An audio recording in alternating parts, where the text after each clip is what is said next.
नमो राघवाय। जब शिवजी का विवाह का समय आया तो समस्त देवता अपने अपने वाहन और विमानों को सजाने लगे। चारों ओर मंगल शकुन होने लगे और अप्सराएं गाने करने लगी। पूरा ब्रह्मांड एक अनुपम उत्सव में डूब गया। अब बात करते हैं स्वयं शिवजी के रूप श्रृंगार की।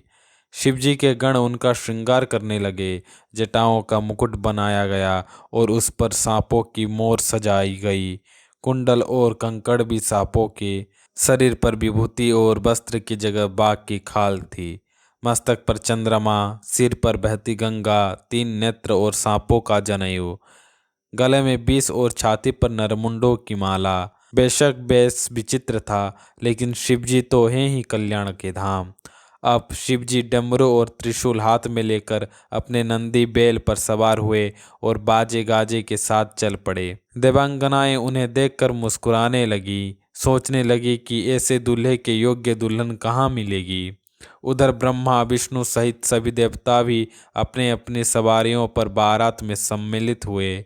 बारात तो सुंदर थी, लेकिन दूल्हे के अनुसार नहीं लग रही थी। इसी पर विष्णु भगवान मुस्कुराए और दिक्पालों से बोले, सब लोग अपनी अपनी टोली लेकर अलग अलग चलो, नहीं तो बारात हमारी नहीं मजाक बन जाएगी। यह सुनकर सब देवता मुस्कुराए और अपने अपने समूह के साथ अलग हो गए। महादेव मन ही मन मुस्कुराए। उन्हें विष्णु जी की मजाक करने की आदत जो भली भांति मालूम थी। फिर शिवजी ने भृंगी को भेजा और अपने सभी गणों को बुला लिया। उन सब ने आकर शिवजी के चरणों में शीश नवाया। और जब शिवजी ने अपने टोली को देखा तो वे स्वयं भी हंस पड़े, क्योंकि उनका समाज कुछ ऐसा था। कोई बिना मुंह का तो किसी के 10 मुंह, कोई बिना हाथ पैर का तो कोई 20 भुजाओं वाला, किसी की कई कई आंखें थी तो कोई नयन विहीन था, कोई बहुत मोटा तो कोई असाधारण रूप से दुबला, कहीं पवित्र वेश तो कहीं डरावना रूप, हाथों में खोपड़ी, शरीर पर खून और मुख पशुओं जैसे। प्रेत, पिशाच, योगिनियां, अनगिनत विचित्र गण जो गाते नाचते और अजीब हरकत करते हुए आगे बढ़ते हैं। जैसा दूल्हा वैसी बारात, हर मोड़ पर कौतुक, हर कदम पर विस्मय। उधर हिमाचल ने पार्वती के विवाह के लिए भव्य मंडप सजवाया, जहां सभी पर्वत, वन, नदियां, समुद्र अपने समाज सहित सुंदर रूप में आमंत्रित हुए। महल, नगर, बाग, बगीचे इतने सुंदर कि स्वयं ब्रह्मा की रचना भी फीकी लगे। नगर में मंगल गीत, पताकाएं, तोरण और ऐसे सुंदर स्त्री पुरुष की मुनि भी मोहित हो जाएं। जिस नगर में स्वयं जगदम्बा ने जन्म लिया हो, उसकी शोभा का तो कोई वर्णन ही नहीं कर सकता। वहां हर दिन रिद्धि सिद्धि सुख संपत्ति बढ़ती ही रहती है। जब खबर फैली कि बारात नगर के पास आ रही है तो चारों ओर हलचल मच गई। नगर की शोभा और भी बढ़ गई। लोगों ने सजी हुई सवारियों के साथ बारात की अगवानी के लिए आदरपूर्वक प्रस्थान किया। देवताओं को देखकर सभी प्रसन्न हुए और भगवान विष्णु को देखकर तो आनंद से भर उठे। लेकिन जैसे ही लोगों ने शिवजी के विचित्र गणों को देखा, हाथी, घोड़े, रथ तक डर के मारे भाग खड़े हुए। बड़े बुजुर्ग किसी तरह संयम से खड़े रहे, लेकिन बच्चे डर कर भाग निकले। घर पहुंचते ही माँ बाप ने पूछा तो कांपते हुए बोले, क्या बताएं, ये बारात है या यमराज की सेना। दूल्हा पागल सा दिखता है, बैल पर चढ़ा है, गहनों की जगह सांप, खोपड़ी और राख लगाए हुए है। और फिर गांव गांव घर घर बच्चों ने फैलाया। दूल्हे का शरीर राख से ढका है, वह नंगा, जटाधारी और बहुत डरावना है। उसके साथ भूत, पिशाच, राक्षस और योगिनियां हैं।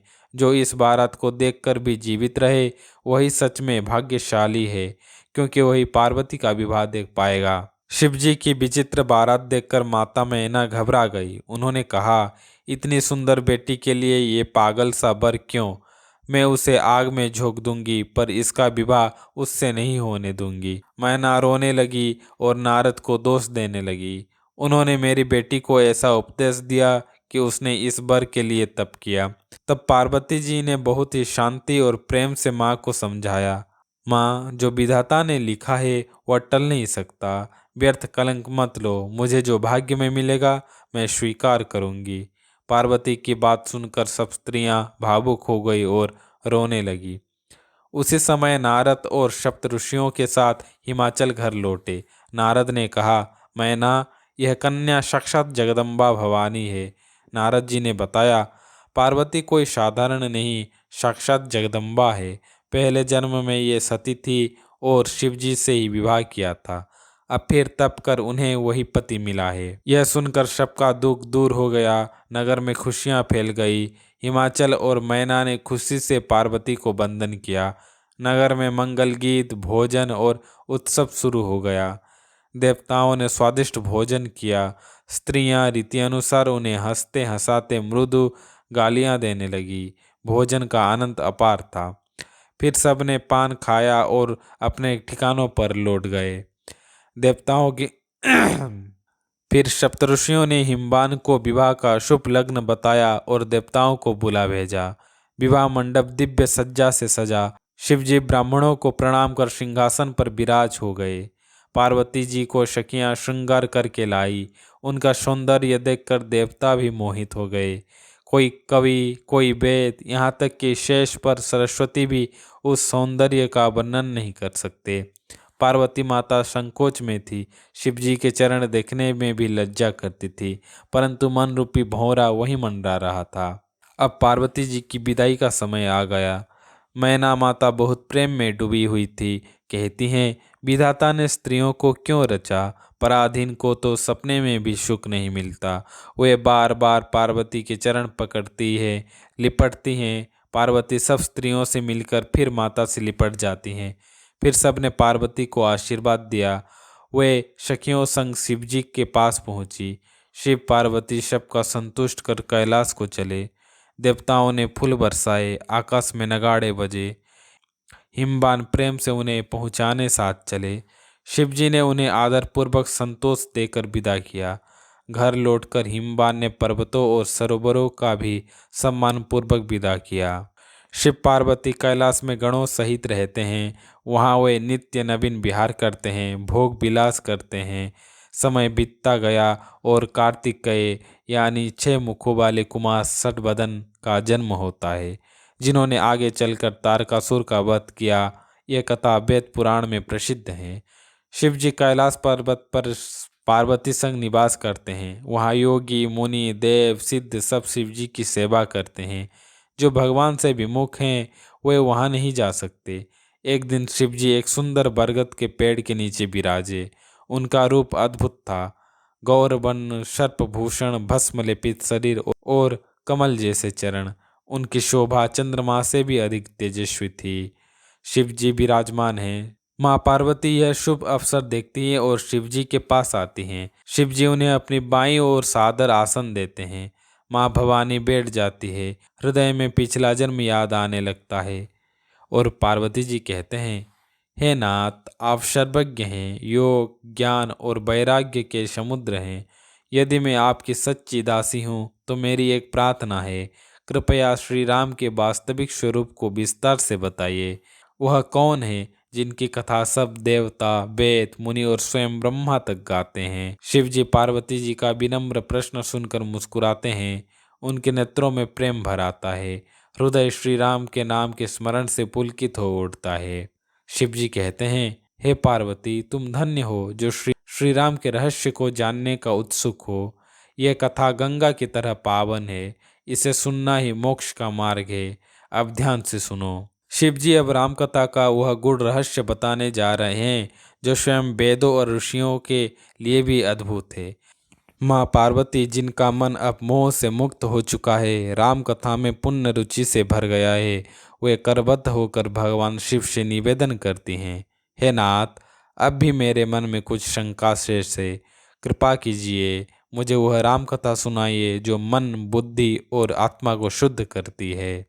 शिव जी मुस्कुराते हैं। पार्वती जी के प्रेम को देखकर शांतिपूर्वक उत्तर देते हैं। कहते हैं, हे भवानी, तुम मन, वचन और कर्म से मेरी सच्ची दासी हो। आर्तभाव में किया गया प्रश्न संतों से कभी छिपता नहीं। सो सुनो। शिव जी श्री राम कथा प्रारंभ करते हैं। पहले मैं यह बताऊंगा कि निर्गुण ब्रह्मा जो निराकार, अचल और अविनाशी हैं, वह सगुण रूप में अवतार क्यों लेता है। फिर श्री राम का जन्म, बाल लीला, जानकी विवाह, वनगमन, रावण वध, अंत में राज्योरोहण सब विस्तार से कहूँगा। पार्वती जी विनम्रता से कहती हैं, हे देवों के देव, भले ही मैं स्त्री हूँ पर मैं आपकी सेवा में समर्पित हूँ। कृपा करे इस गुणतम तत्व को मुझसे न छिपाइए। पार्वती जी श्रद्धा से शिव जी के चरणों में शीश नवाकर कहती हैं, हे प्रभु, वेदों के सार से आप श्री राम जी के निर्मल गुणों की कथा सुनाइए। पार्वती जी ने शिव जी से विनम्रता से एक सवाल किया, प्रभु, आप तो साक्षात ज्ञान के सागर हैं, फिर आपने कैसे श्री राम के लिए रोना, मूर्छा और मोह जैसी बातें की? क्या वह उचित था? शिव जी मुस्कुराए बोले, हे पार्वती, राम की कृपा से तुम्हारे मन में मोह या भ्रम टिक ही नहीं सकता, लेकिन फिर भी तुम्हारा यह सवाल सबके कल्याण के लिए है। जब तुम पूछोगी और मैं उत्तर दूंगा, तब जो इसे सुनेंगे उनका भी कल्याण होगा। फिर शिव जी ने कहा, जो लोग श्री राम की कथा नहीं सुनते, उनके कान सांप के बिल जैसे हैं, जिनमें कुछ जाना ही बेकार है। जिन आंखों ने संतों का दर्शन नहीं किया, वे सिर्फ सजावट हैं, जैसे मोर का पंख। और जो जीव भगवान राम के गुण नहीं गाती, वह तो मेंढक की जीव जैसी है, बस बस टर टर करना जानती है।